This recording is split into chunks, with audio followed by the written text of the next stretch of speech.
Começamos essa celebração dizendo: mais de Cristo eu quero ser, mais por Ele aqui viver, ter a sua compaixão, seu amor e mansidão. Declaramos que há poder no nome de Jesus e que Ele é o centro.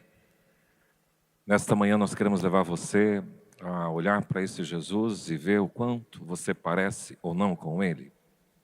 A propósito, celebrar os 62 anos, convidando a igreja a cultivar uma vida piedosa, leva a gente a olhar para dentro mesmo e ver como está a nossa relação com Deus.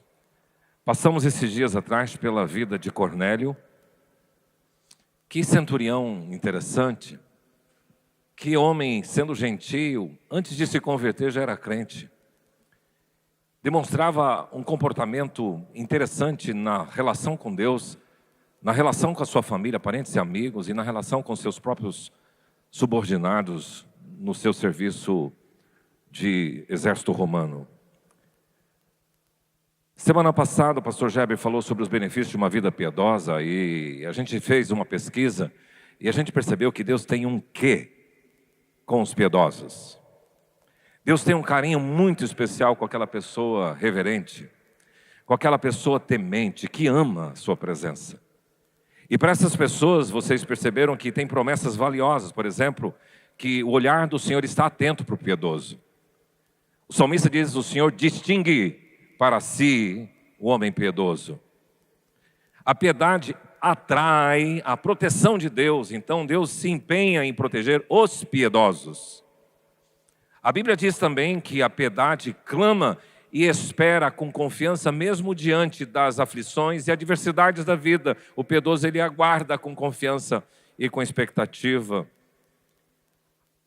A Bíblia diz que a piedade traz paz e descanso. Então, se você é uma pessoa piedosa, você tem encontrado esses benefícios que a Bíblia descreve, e no dia que você estiver passando por provação, saiba, se você é piedoso, Deus vai proteger você no dia da provação. Hoje eu quero olhar com vocês um texto de Hebreus 5, 7 a 10.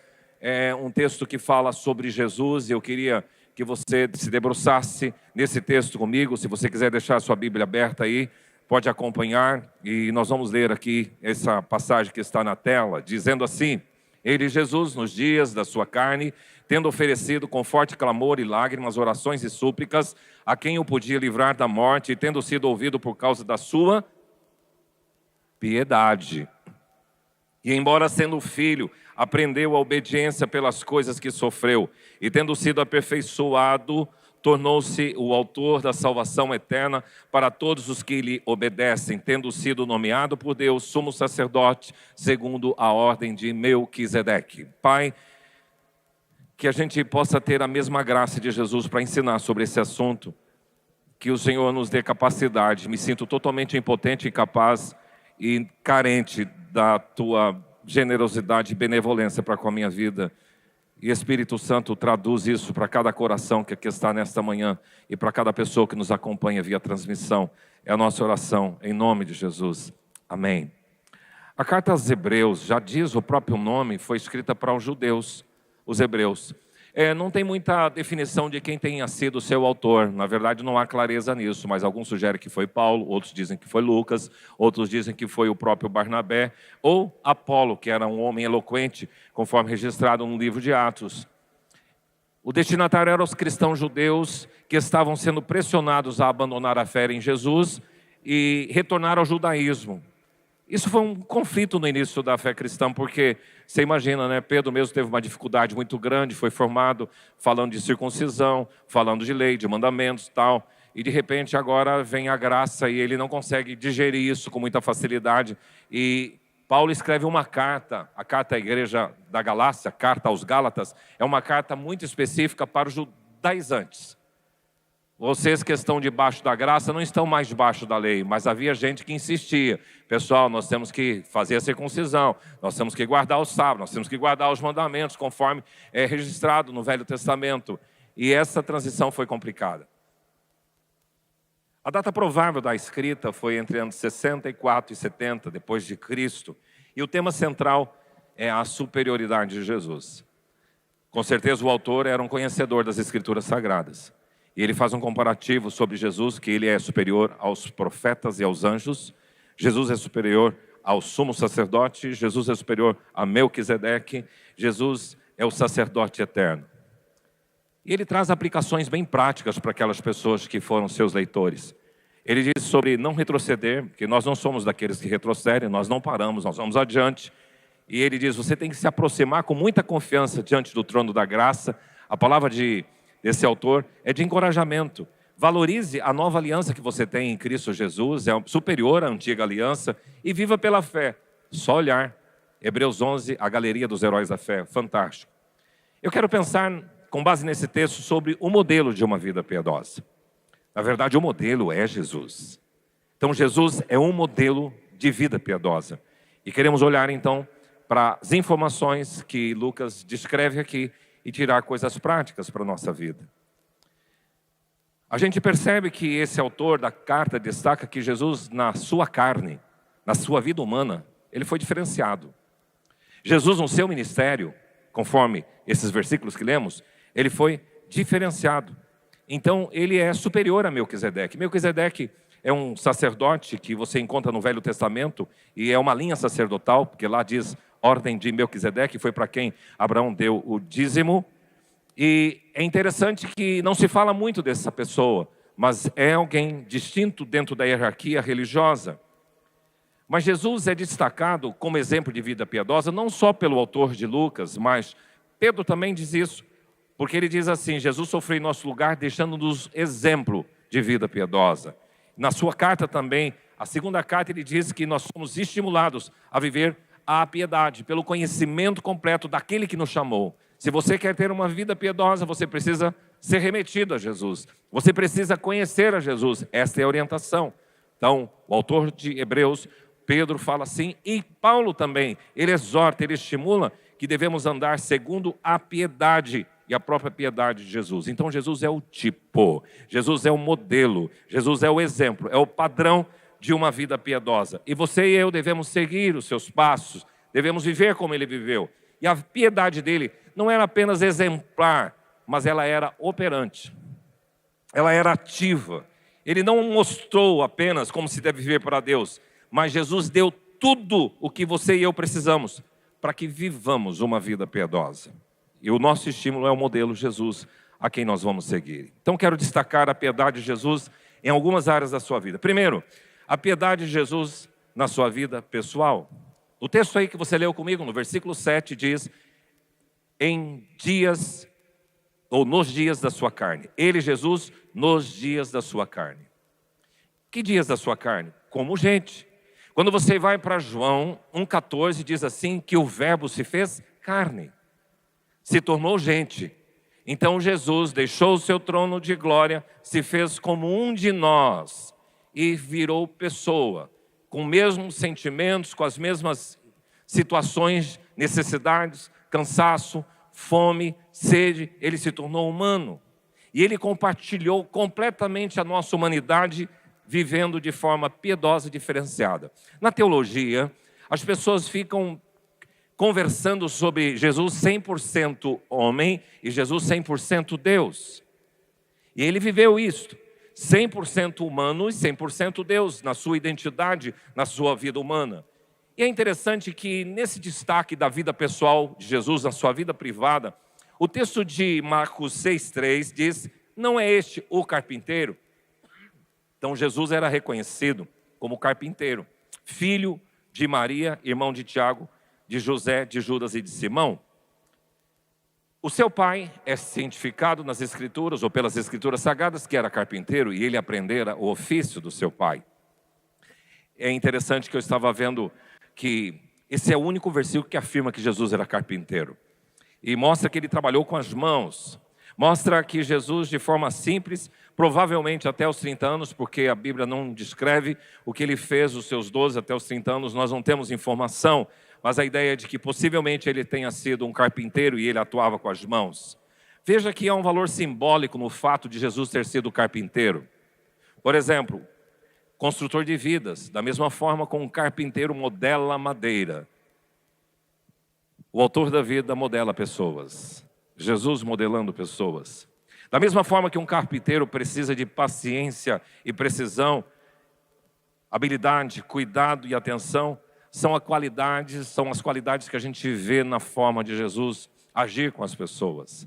A habilidade desse artesão, e ele sendo um trabalhador comum, mas ele também tinha uma vida extraordinária. É muito lindo perceber que Jesus, ele ocupou essa posição, viveu como um homem simples, comum, um carpinteiro, um artesão, antes de iniciar seu ministério, revelando uma humildade profunda e identificação com os pobres e com as pessoas que viviam na periferia. É significativo isso, na vida privada de Jesus. Sem pensar na ética social de Jesus, quando a gente fala de piedade na ética social, quando ele chega para os seus ouvintes e diz assim: tomem sobre vocês o meu jugo e aprendei de mim que sou manso e humilde de coração. Jesus jamais ousaria fazer uma declaração que ele não era capaz de cumprir. E ele diz: eu sou manso e humilde de coração. E achareis descanso para a vossa alma, porque o meu jugo é suave e o meu fardo é leve. Então, no caráter e na ética social de Jesus, a gente percebe esses predicativos e tantos outros. Pedro faz questão de destacar que ele não cometeu pecado, nem dolo algum se achou na sua boca. Olha a piedade de Jesus na linguagem. Veja que Pedro descreve isso e conviveu com ele 3 anos e diz: olha, a gente não viu Jesus falando palavrão, Jesus xingando, Jesus usando a boca para qualquer outro tipo de coisa. Não se achou dolo em sua boca. Na ética social de Jesus, ele era uma piedade plena, de poder falar o que edifica, de falar aquilo que transmite graça, conforme as próprias Escrituras nos ensinam. Justo, sem pecado, vivendo com integridade absoluta, não tendo culpa, não tendo uma coisinha para achar, de forma que ele tenha feito errado, um temperamento estável, um temperamento dócil e amoroso, uma personalidade exemplar.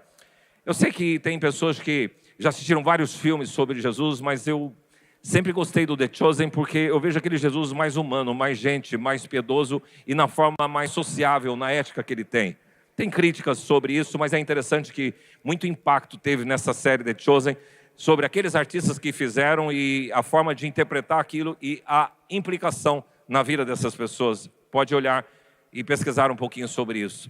Mas esse Jesus de The Chosen não é uma pessoa com uma áurea muito distinta, ele é uma pessoa diferenciada na relação comum da vida, que é o que parece aqui com o Senhor Jesus.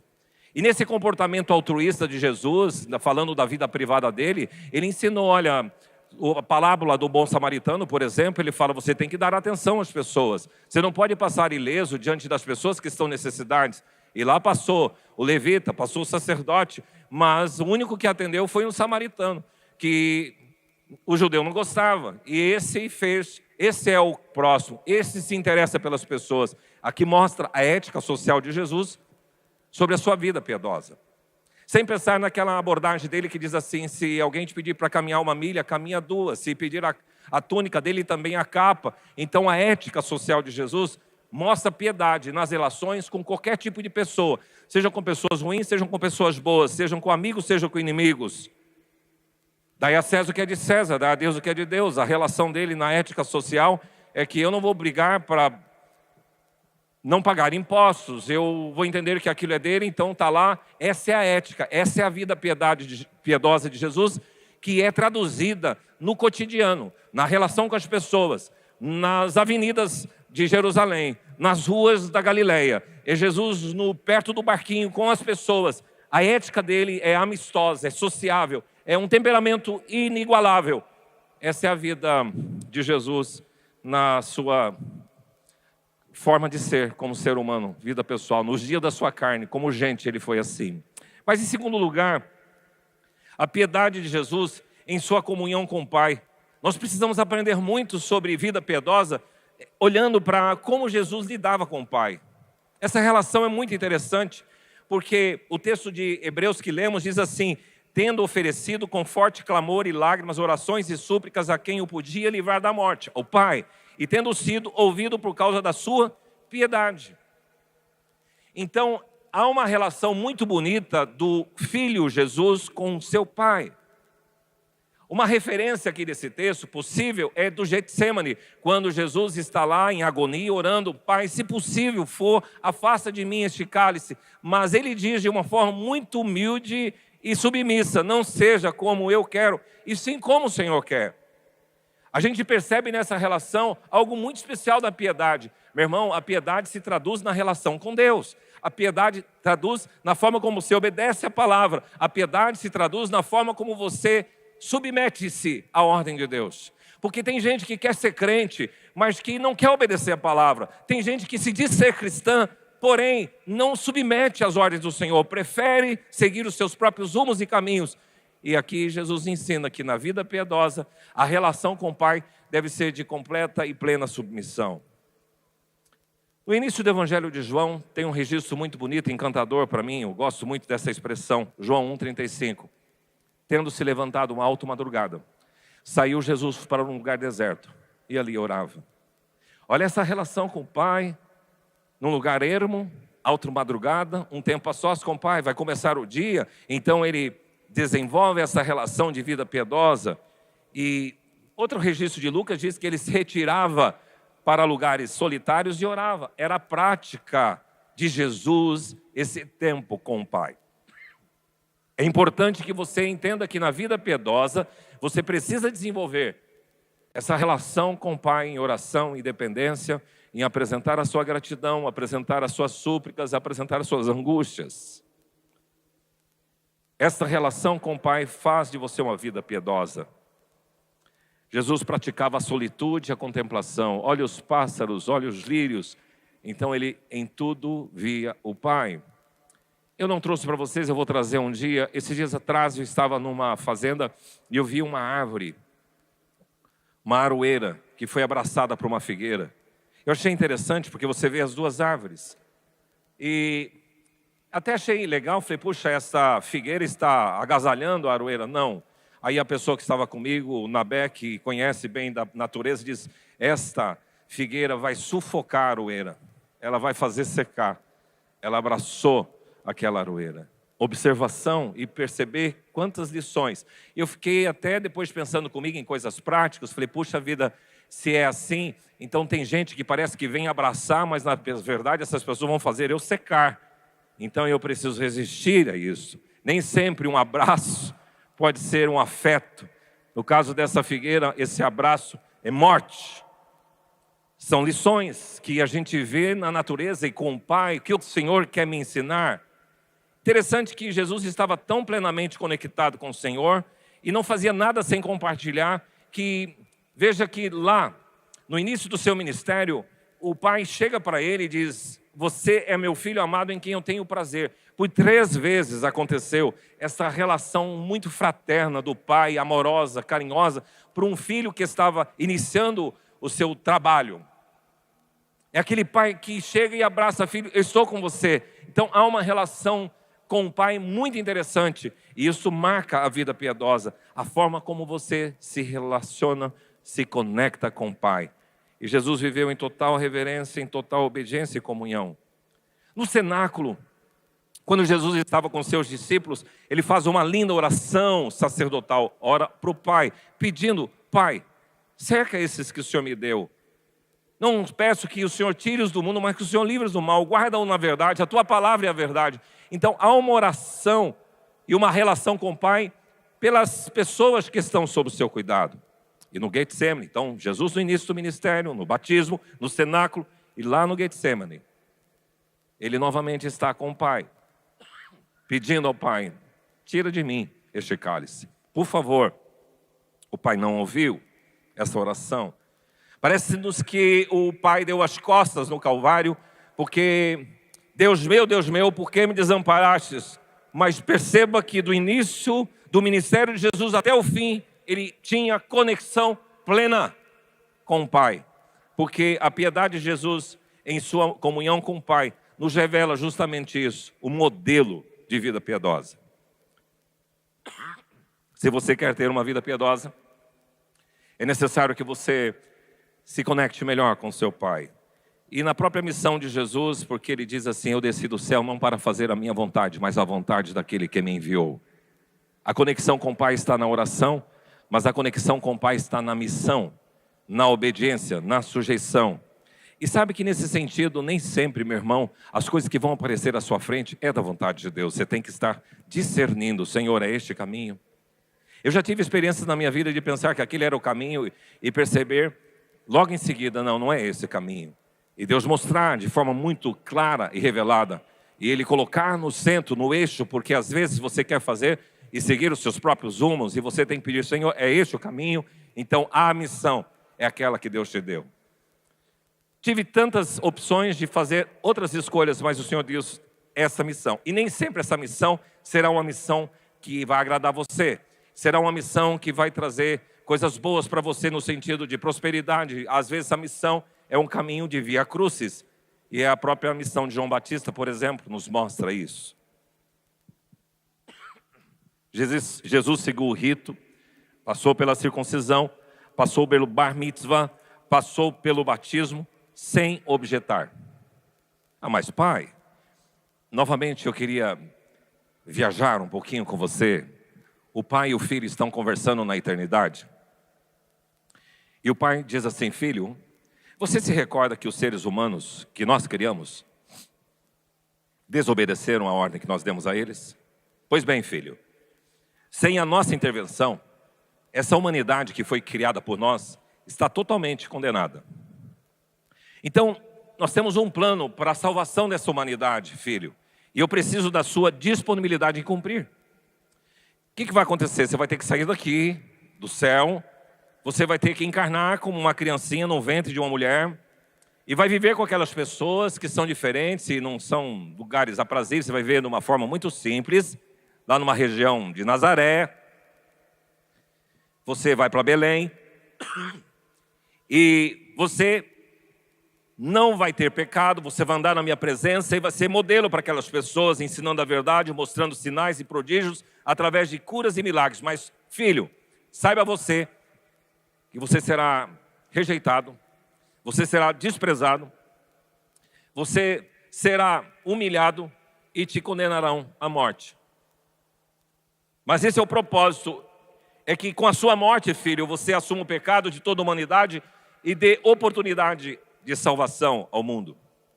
Você vai levar sobre si o pecado de toda a humanidade. Será morto, sepultado, mas ao terceiro dia irá ressuscitar. Como é que você reagiria diante de uma missão tão complexa?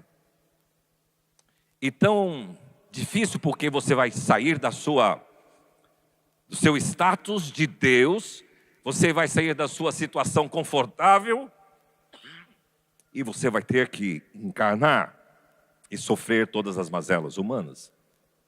Deus não pediu isso para mim, para você, pede coisas menores e a gente já objeta.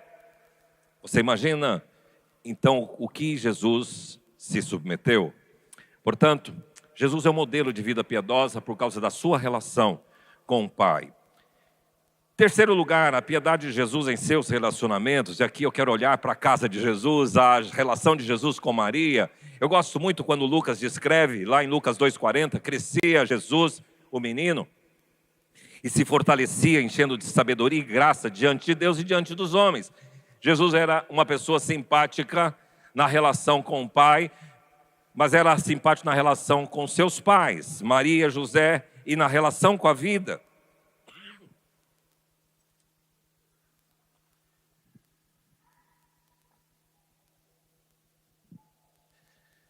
Certa feita eles foram para Jerusalém adorar e depois deixaram Jesus lá, esqueceram, porque Maria pensou que estava com José, José pensou que estava com Maria, e de repente no meio do caminho, cadê Jesus?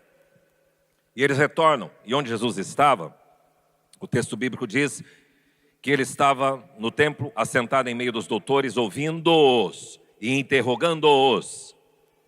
E todos os que ouviam, muitos se admiravam da sua inteligência e das suas respostas. Olha que menino bem formado, como bom judeu, com certeza ele aprendeu da Torá, ele aprendeu das Escrituras, e certa feita ele está lá conversando de igual para igual para os religiosos da época. Mas uma coisa que me impressiona no texto de Lucas 2, versículo 40 em diante, é que no versículo 51 diz: desceu Jesus com eles para Nazaré, e era-lhe submisso. Jesus, o menino, filho de Deus, filho de Maria e José, batia continência para o papai e para a mamãe. Era submisso. Aqui está a piedade. Meu irmão, não tem piedade que não é traduzida sem obediência em casa. Não tem piedade cristã que se sustente com filhos que abandonam seus pais mais velhos. A piedade, ela é traduzida numa boa relação familiar, no trato com as pessoas.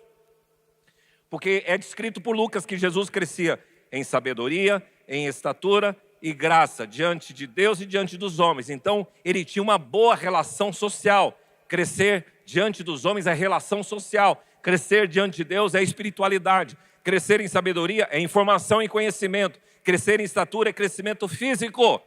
E com certeza Jesus se destacava nas performances emocionais, intelectuais. Ele se destacava. Meu irmão, nós precisamos criar filhos assim.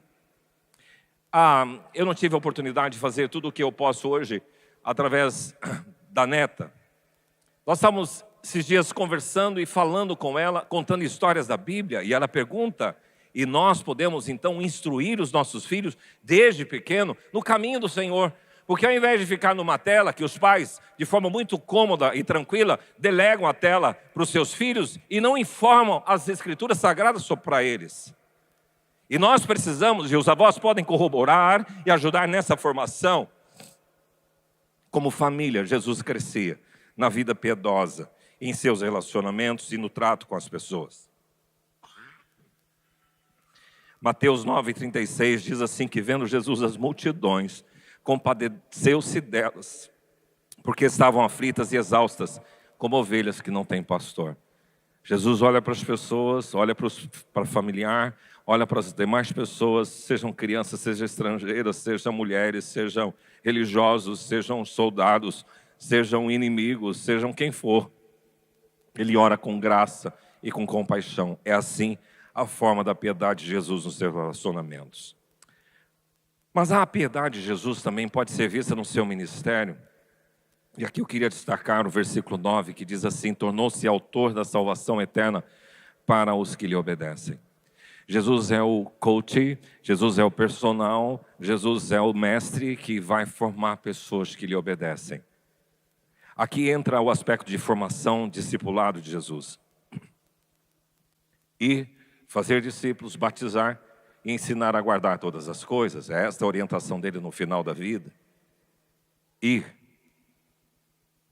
fazer discípulos, batizar e ensinar a guardar todas as coisas. E como a Bíblia diz, eu creio que Jesus, ele aplica aquilo que a palavra dele diz.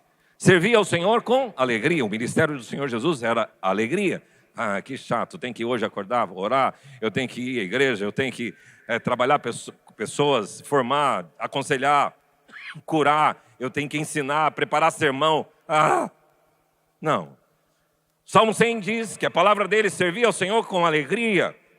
Servir com criatividade e excelência, a forma de fazer o tabernáculo mostra que o nosso Deus dá excelência, então Jesus fazia com excelência.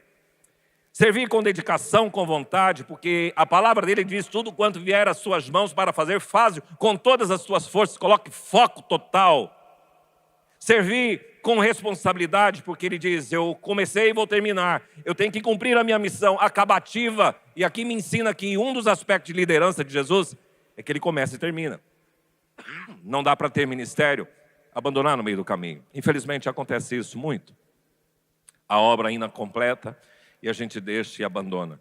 Servir com largueza, sempre firmes e abundantes, e servir com propósito. Acabamos de ler essa semana um livro chamado Ame a Sua Igreja. E ele fala de vários estágios de como isso acontece na igreja. E o último estágio ele diz que a igreja tem que comissionar. E esse autor, ele me leva a pensar sobre a igreja de Antioquia. A igreja de Antioquia é uma igreja missionária, é uma igreja que se destacou na formação de discípulos e de envio. E ele faz uma afirmação: quem não envia, atrofia. Meu irmão, parece que a roseira sabe disso. Se você não poda a roseira, ela não produz mais. Quanto mais você poda, mais ela floresce, mas quanto mais você envia, mais você prospera. Essa igreja tem prosperado nesses seus 62 anos, e eu vejo que a forma de você contribuir com mais de 40 missionários em vários lugares do mundo é uma forma de enviar. e você tem somado com isso. Viver, investir, preparar, formar pessoas. Muito me impressiona quando Jesus olha para caras como Pedro, improvável, como outras pessoas ali, o próprio Mateus, improvável, e o Senhor investe na vida deles. A igreja do Senhor Jesus Cristo é cheia de recursos. Nós precisamos aprender a utilizar. Digo sempre isso aos pastores. Nós aqui não vemos o potencial das pessoas e o que elas têm. E o Senhor via esses potenciais. E Jesus sabia investir em pessoas. E uma outra coisa que muito me impressiona é Jesus ter a capacidade de viver com um traidor. Pensa comigo, se você é líder e tem alguém na sua equipe que vai te trair, você já sabe disso, como você agiria? Isso é incrível em Jesus. É a forma como ele vê ministério. Líder servo é o que Jesus quer, e não líder que anseia pelo poder. Eu me preocupo muito que na minha caminhada pastoral, vamos dizer assim, 38 anos basicamente, ou se for contar o tempo de ordenado, 40 anos. Eu fico muito preocupado com liderança dentro da igreja que quer cargo, que quer poder, está na visão errada. Essas pessoas vão dar trabalho e nós precisamos entender que o líder é o líder servo. Eu não quero cargo, eu quero servir.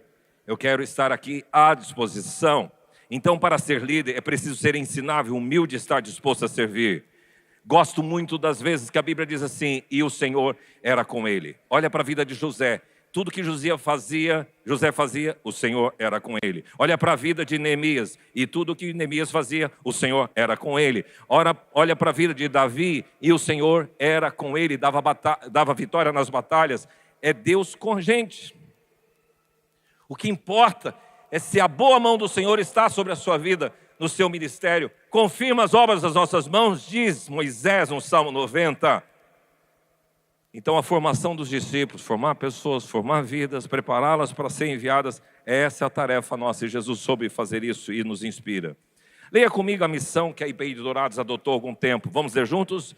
Glorificar a Deus no poder, trazendo pessoas, tornando-as membros e desenvolvendo nelas, equipando-as para o serviço na igreja e no mundo. Aqui nós encontramos os propósitos que a igreja tem: glorificar a Deus, adoração, trazer pessoas para Jesus, evangelismo, tornando o membro do corpo, comunhão, desenvolvendo nelas o caráter de Cristo, discipulado, e equipando-os para o serviço na igreja e no mundo, ministério. Os 5 propósitos da igreja, e você e eu devemos estar engajados dentro dessa visão. Por fim, a piedade de Jesus em seu sofrimento. Como mostrar piedade na hora da dor? Jesus conseguiu. Um dos textos que me impressiona é quando Jesus estava sendo espancado pelos soldados na casa de Caifás, e Pedro negou, e o galo cantou. E diz o texto bíblico que Jesus fitou Pedro. Como na hora da dor, ele estava ministrando ao coração de Pedro. E diz o texto que Pedro saiu dali e chorou amargamente. Meu amigo, Jesus nunca enganou. Nós não temos isenção de dor e de sofrimento. Muitas pessoas questionam, mas como o cara era tão crente, uma pessoa tão fiel, uma pessoa tão obediente, tão honesta e está sofrendo? Você e eu não temos isenção ao sofrimento. O sofrimento é consequência do pecado da humanidade e atinge todo mundo. Jesus não te livra do sofrimento, mas Ele está com você no sofrimento. A piedade de Jesus é demonstrada no seu sofrimento. Quando a gente lê os heróis da fé, você vê mulheres que foram, homens que foram torturados, passaram pela prova de escárnios, açoites.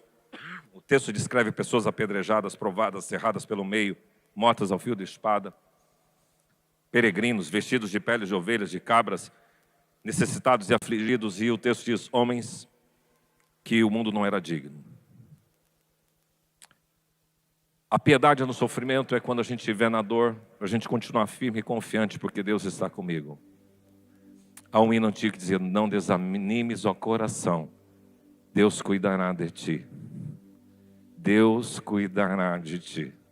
Na dor, na lida, por toda a vida, Deus vai cuidar de você. E Jesus, uma das últimas palavras finais é, eis que estou convosco todos os dias, até a consumação dos séculos. E a nossa leve e momentânea tribulação produz para nós eterno peso de glória.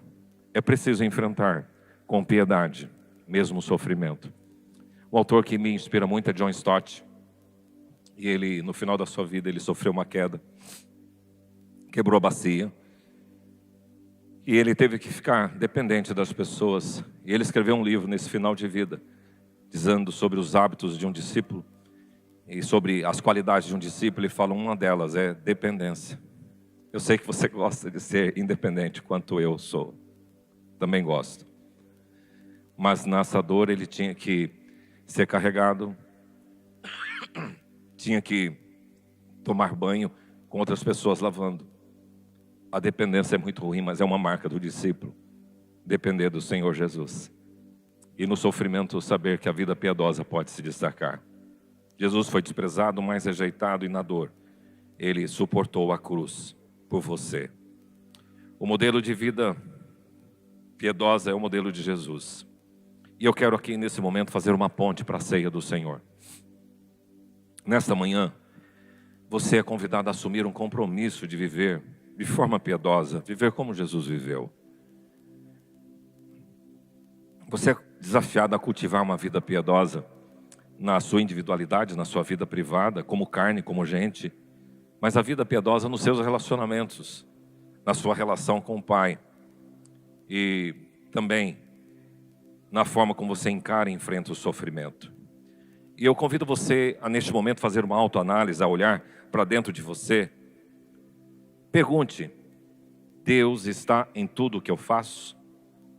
A piedade é isso. Deus está em tudo o que eu faço. A piedade ela é traduzida em reverência, em temor, em devoção, empatia, amor, compaixão. Presente na minha vida privada, na relação com a minha família, no meu sofrimento e nos ambientes e lugares onde eu estou. A piedade está presente ali, o temor e a reverência estão presentes ali. Paulo diz assim que você não pode participar da ceia do Senhor de forma indigna. O que é indigna? Sem discernir o que você está fazendo, de forma despreparada. Esses dias atrás eu ouvi uma pessoa estimulando a gente a participar dos cultos, preparando-nos do sábado à noite para o culto do domingo. E nós não fazemos isso. Então participar da ceia de forma despreparada, vamos lá beber, comer do pão, beber do cálice, sem discernir. Paulo diz que isso faz mal. Se você participar desses elementos sem tratar, sem examinar o seu coração, sem confessar os seus pecados, isso vai trazer para você enfermidade. Ele diz enfermidade e morte. Vai fazer mal para o seu organismo. Vai trazer fraqueza, doença e morte. Participar da ceia do Senhor, um alerta a toda a igreja. Participar da ceia do Senhor sem entender o que está fazendo, traz fraqueza, doença e morte. Está lá em 1 Coríntios 11. Então você é convidado a examinar. E é o que eu chamo você para essa hora. Faça uma oração silenciosa onde você está. Curva a sua fronte, feche os seus olhos. E Deus, faça uma varredura em meu coração. Que o Senhor encontre piedade na minha vida, na minha alma.